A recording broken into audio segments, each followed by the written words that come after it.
En 1964, la reine visita le Canada. Elle fut bien accueillie par les Canadiens anglais comme faisant partie de leur héritage culturel. Mais aux yeux de beaucoup de Canadiens français, elle était le symbole de la domination britannique. Lors d'un rassemblement du parti séparatiste RIN, le nouveau président élu, Pierre Bourgault, dénonça sa présence au Québec.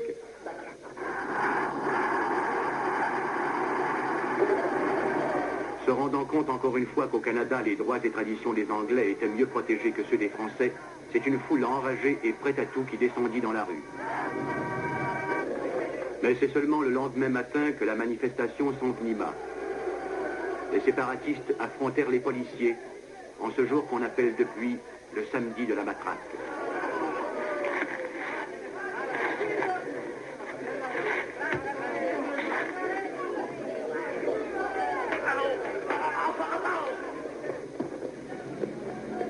Le ministre de la Justice, Claude Wagner, un libéral partisan de la loi et de l'ordre, nia toute brutalité policière. Et nous n'avons pas vu de victimes. Les années 60, toutes les sociétés occidentales vivent à l'heure de la contestation et de la révolte. Pendant quelques années, l'émeute cessera d'être un phénomène exceptionnel et marginal. Le Québec n'échappera pas à ces affrontements spectaculaires. Il y a une montée des aspirations, bien sûr, avec la Révolution tranquille. On sent qu'on est capable de réaliser des choses, créer divers nouveaux ministères, une Société générale du financement, nationaliser l'électricité, l'expo, moderniser l'État. Enfin, tout bougeait. C'est dans ce climat de tension sociale et politique qu'à l'automne 1964, Jean Lesage, le premier ministre du Québec, s'apprête à recevoir officiellement la reine d'Angleterre, Élisabeth II.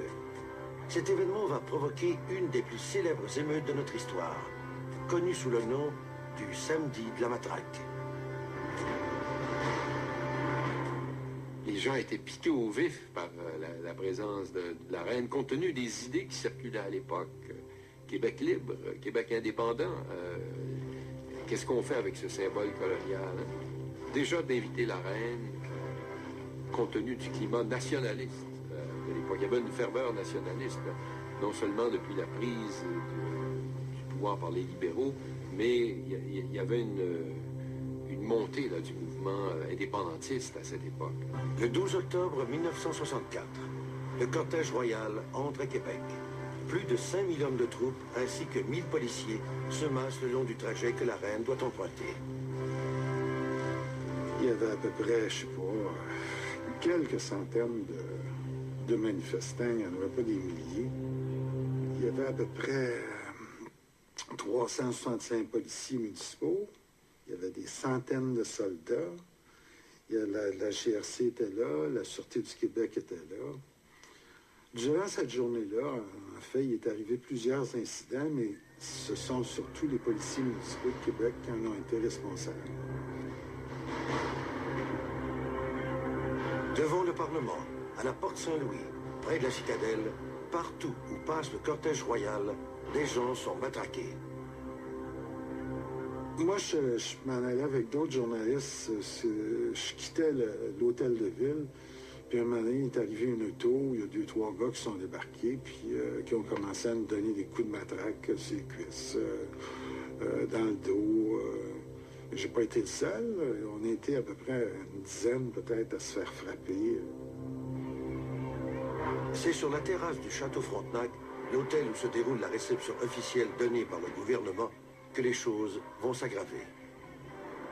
S'il y a eu manip, c'était une manip de policiers. Les policiers ont assommé non seulement des gens du RIN ou des gens comme ça, mais des touristes. Ils ont assommé tout le monde qu'ils ont vu dans la haute ville de Québec, là, puis sur le chemin de la Souveraine ce jour-là. Ça a été terrible, c'est passé à l'histoire comme le samedi de la matraque. L'expression tout de suite prouve que c'était pas une émeute. La matraque, c'était pas les métiers qui l'avaient, c'était les policiers qui l'avaient à la main. Exaspérés, les manifestants se mettent à répliquer à leur tour. Il faut mesurer le danger aussi que représente quelqu'un qu'on veut maîtriser et arrêter. Il y a tout ça là, qui a été fait d'une façon particulièrement gauche.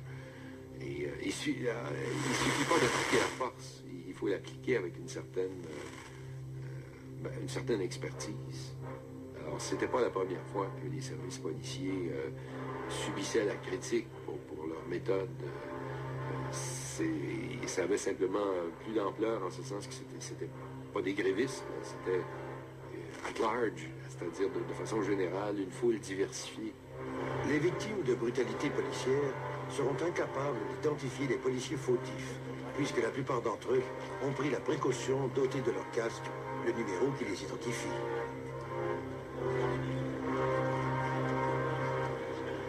Finalement, une quarantaine d'arrestations seront effectuées.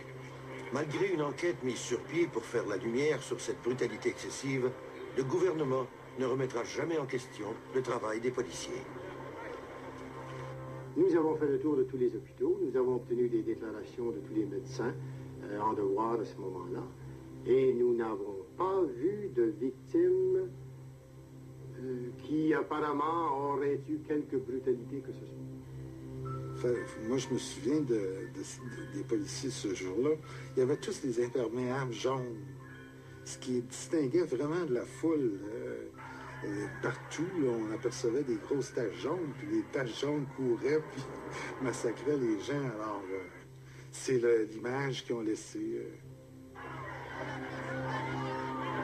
Dorénavant, au Québec, toutes les célébrations en l'honneur de la couronne britannique provoqueront immanquablement des désordres.